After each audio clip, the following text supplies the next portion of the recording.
My question is, depression and anxiety are becoming very common these days. Hazur, can you please provide guidance regarding this matter, and what is your view about mental health? It is because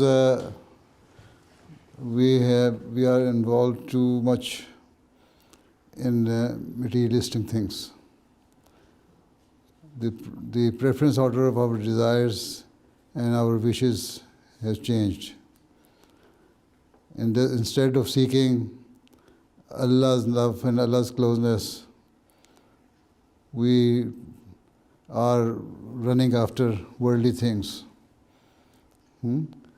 This is the main cause of it. And when your desires are not fulfilled, you cannot get whatever you want, then you become frustrated.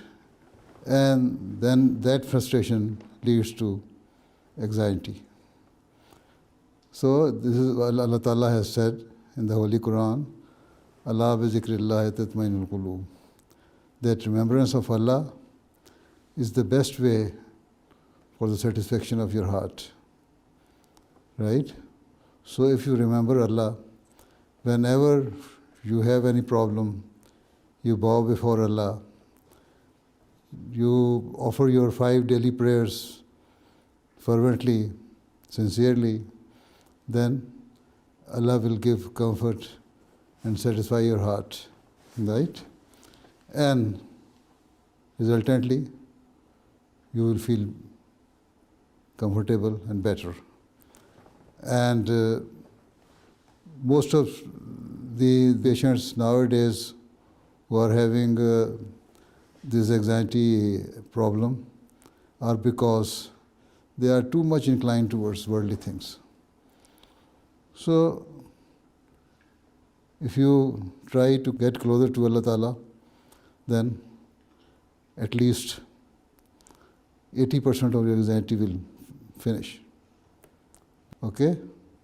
So, you are lucky that Allah Ta'ala has given you the chance to be the member of that community who is following the reformer of the age, the promised Messiah, whose advent was foretold.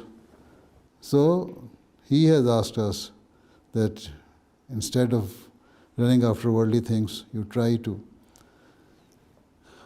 get closer to your Creator. And that will give you satisfaction and comfort.